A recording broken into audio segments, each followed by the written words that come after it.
This is where my existing stud is over here. I'm going to add a stud here. That's why we have this inch and a half, hopefully you can see that on the camera, inch and a half difference. This is where my window is going to be. I'm going to cut this drywall right here. Then I'll insert my in this case these walls are 2x6s. I'm going to insert it in there so that my 2x6 will then be flush with my drywall here. Now the thing is I'm going to take this drywall and it gets thrown away. Obviously I didn't care because that's why I have a hole in it. But what happens is I want to remove this section of drywall below it. And when I put this back on, I want to be able to have a place to screw this drywall in without having to add another piece of blocking to screw it onto. So what I'm going to do is, since I have the ability to do it now beforehand, is I'm going to take this line and I'm going to go in. Probably I'll go all the way back to where this 2x4 is, and then I'll draw a new line down and I'll cut this drywall on that so that when I put this drywall back on, the drywall is actually sitting right on top of the new king stud that's down here. So I don't have to worry about getting right on the edge. I have plenty of meat in the drywall that I can put new screws in, and we're good to go.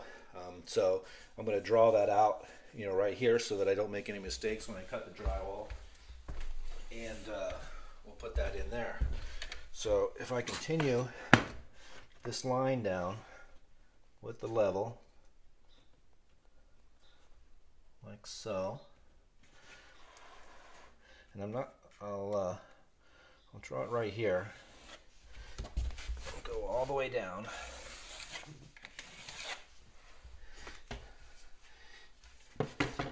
Take this line here.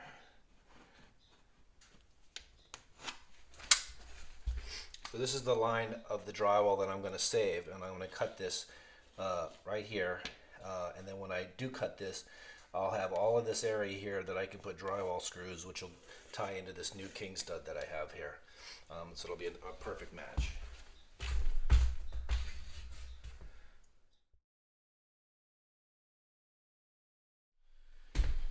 So one of the biggest decisions that you're going to make when you're cutting drywall is, what do I use to cut the drywall with?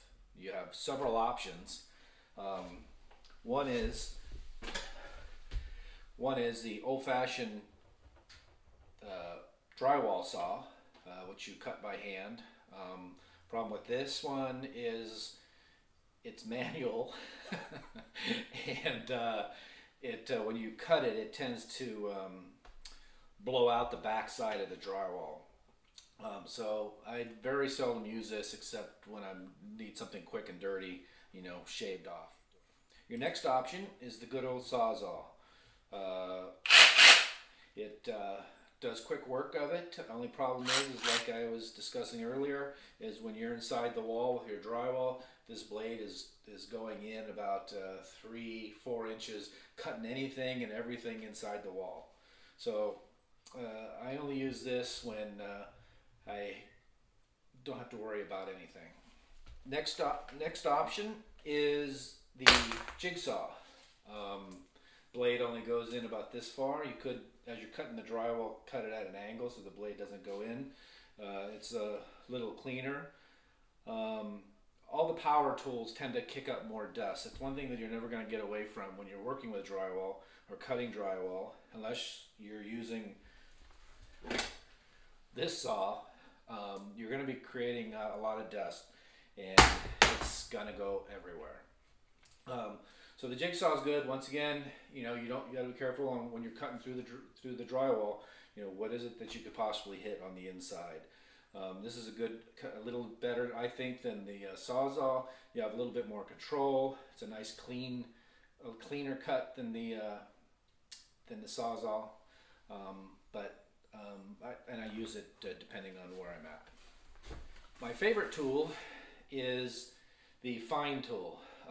This little guy here is the Multi-Master Fine Tool, F-E-I-N. This, out of all the tools that I own, is the best tool in my tool arsenal. The blades come off, you can put sanders on it, you can put different bits, you can cut metal with it. It's just, I can't say enough about good things about this tool.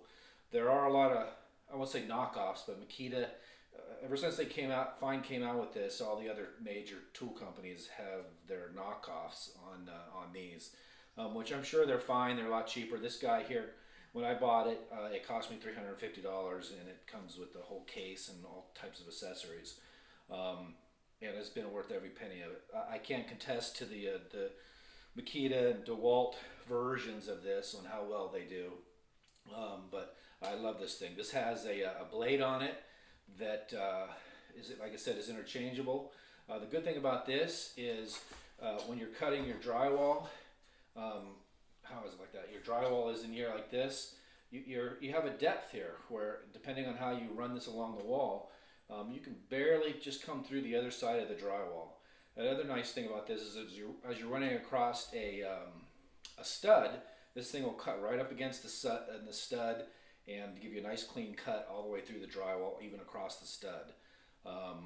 This blade here I've had for several years, although that's kind of a little, well, I guess it depends on how often you use it. These blades don't last that long. They're extremely expensive. I figure there's a lot of knockoffs that work, although the knockoffs don't last quite as long as the original brand. But they're like $20 for a freaking set of like 3. So very expensive. So you got to make sure that you're not cutting through nails with one of your blades that you don't want to use to cut through metal. This guy just does a fantastic job. You know, it's fairly clean.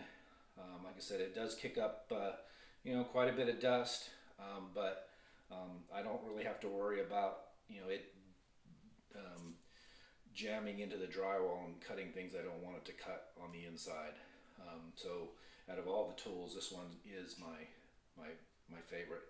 And you know, I use this with other attachments on it for fine wood trimming, for trimming your casing around your doors, and along the bottom, and for floor work. It just, I can't say enough about it. Anyway, the Fine tool, F-E-I-N.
Alright,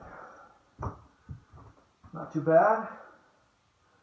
Oh, there are 2 screws here that I didn't find, but oh well, they're pretty clean. Normally, or in the past, I guess I would say, I would have just taken a hammer and just busted this all out and thrown it on the floor, and I had this big pile of busted out drywall everywhere. So this was a little extra work, but my edges are nice and clean, and it's a lot easier to clean up.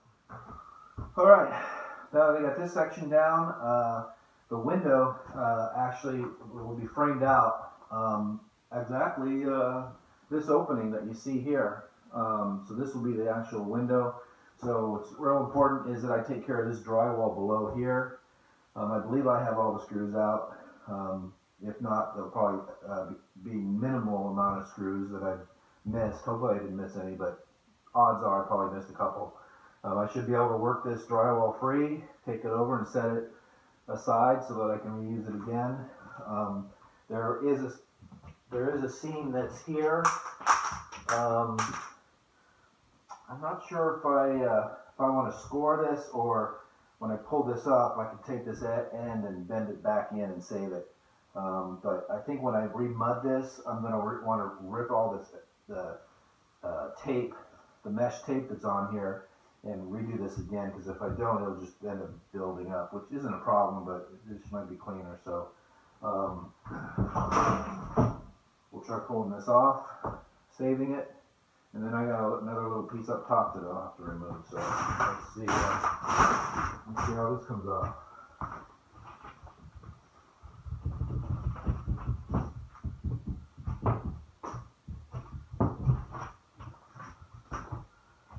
Feel some resistance there, so there's some screws in there. So it feels like more than one. Take my handy magnet.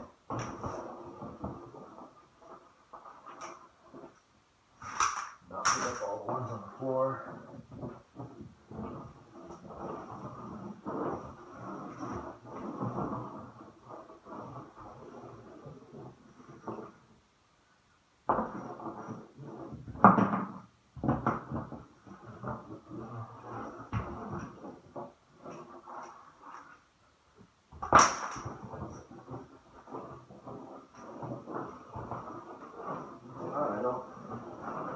Any screws in here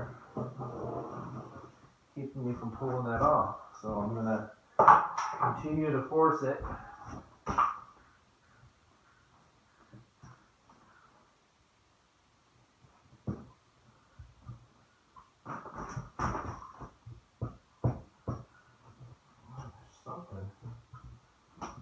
Something keeping it.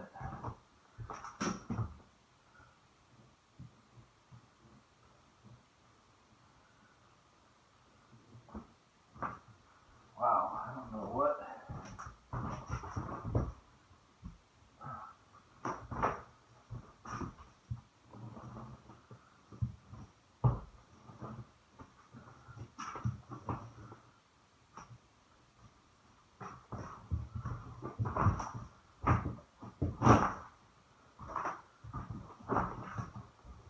There we go.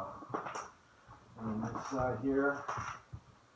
You'll neatly fold that back on itself, and don't want to carry this too far.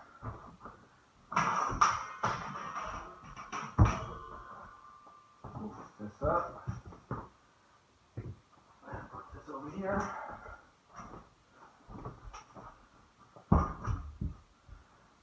And there's that. Interesting. It's amazing what you'll find when you open up a wall, especially when it's done in the past. I've in the past opened up sections of wall and found just full of beer bottles from the construction crew that was working on things,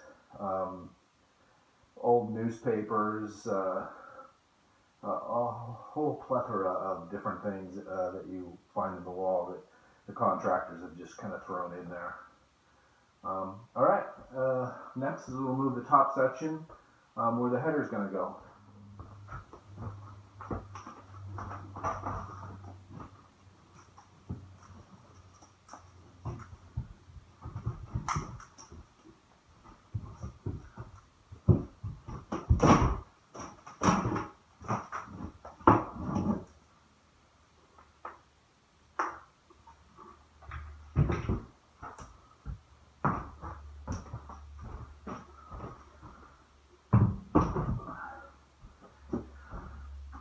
Alright, that takes care of all the drywall. Now I'm going to start pull the So interesting, this block being right up there. Hopefully that won't be in the way of my header. So I'm going to start taking out the insulation and start figuring out where the framing goes.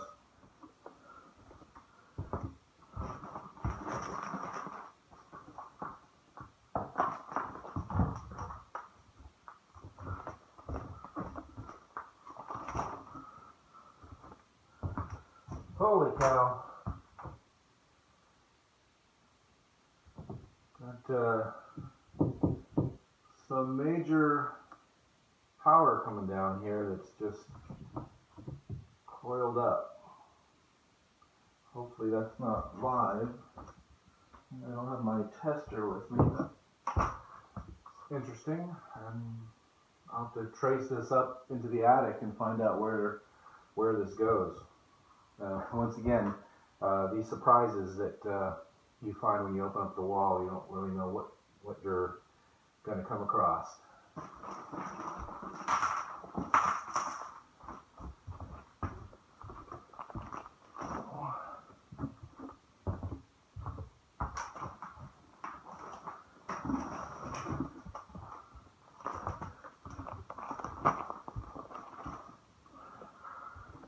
There's something over here. Looks like a copper water line. So they were trying to bring water over to this corner. This looks like it's the wire is like a 10 gauge. This 10 or 8 or something. I can't read it, what's on there. But maybe at some point in time, they were thinking of putting a washer and dryer here. They got water and they got power that they can get 220 over to this section.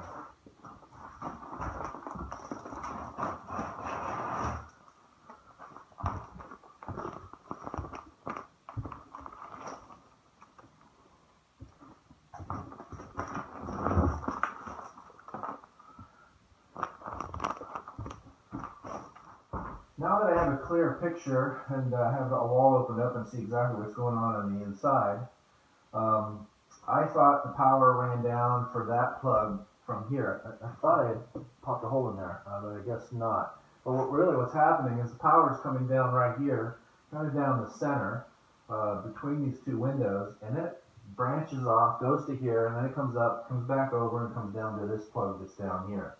You can see that little ladder in the way. So I think what I'm going to do is there's no reason for me to have a plug here and a plug up here. Well, the window's going to be here, so that plug is in the way. So there's no reason why I just can't eliminate that plug. What I don't want to do is just plug this and cap it and throw it into the wall, because it would become a junction box, and all junction boxes technically are supposed to be accessible. So since I don't want this, there was going to be a window here, I'm just going to get rid of it and move it down and use this box here as the main plug. Usually when you're doing demo work, well, not usually, it should be all the time when you have Romex in the house, the staple for the Romex coming up, I believe, should be approximately 6 inches away from the junction box, and then I don't think there's a code for how far apart they need to be spaced.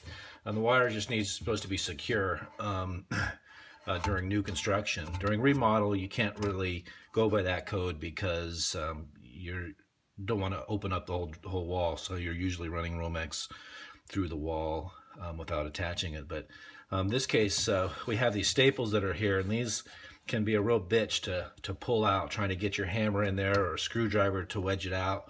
The tool that I love is this tool here, and you know what? I don't know the name of it, and I'm not sure what it says there, but I do see it says made in the USA, so you got to love that. I don't know what this tool is, but it's got a nice fine tip on it, that when it comes together, and I'm sorry the lighting is kind of kind of bad here.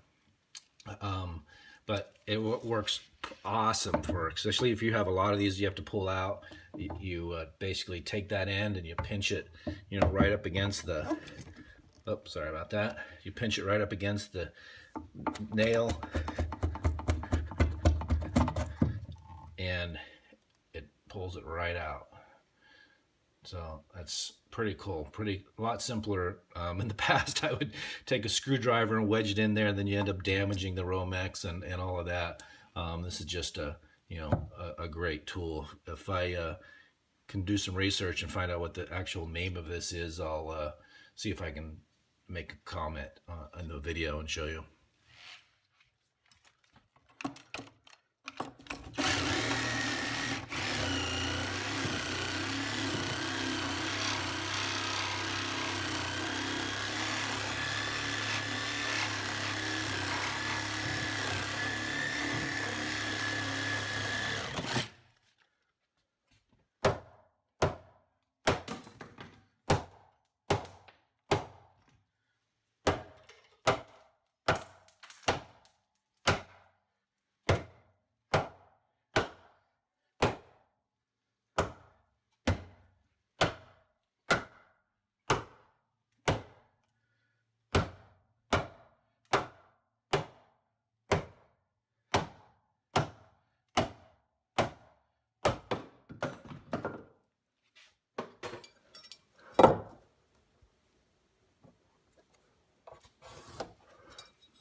All right, so here we are, all framed out.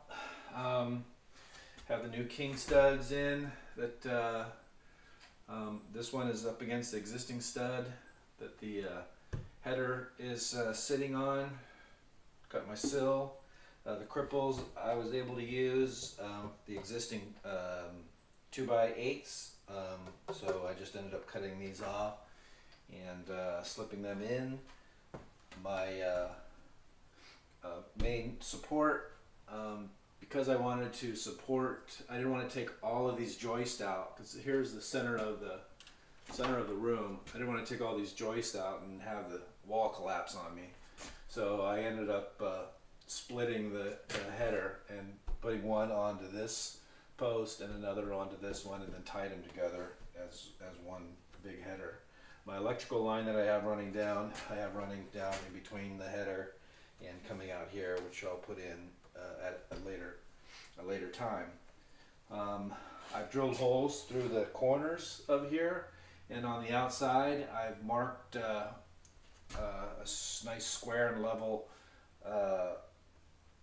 square of where the window is going to be, and that's where the side I'm going to be cutting to open this up. And over here, continue the header here. The header actually goes all the way over to the next stud inside the wall, which you can't see. I have the king stud inside of here. The drywall fits up flush nicely with that. Same with this side. And when I put my new drywall back in over here, it'll tie in nicely, and I'll have a nice screwing surface to screw that in over here. And the same with that side over there.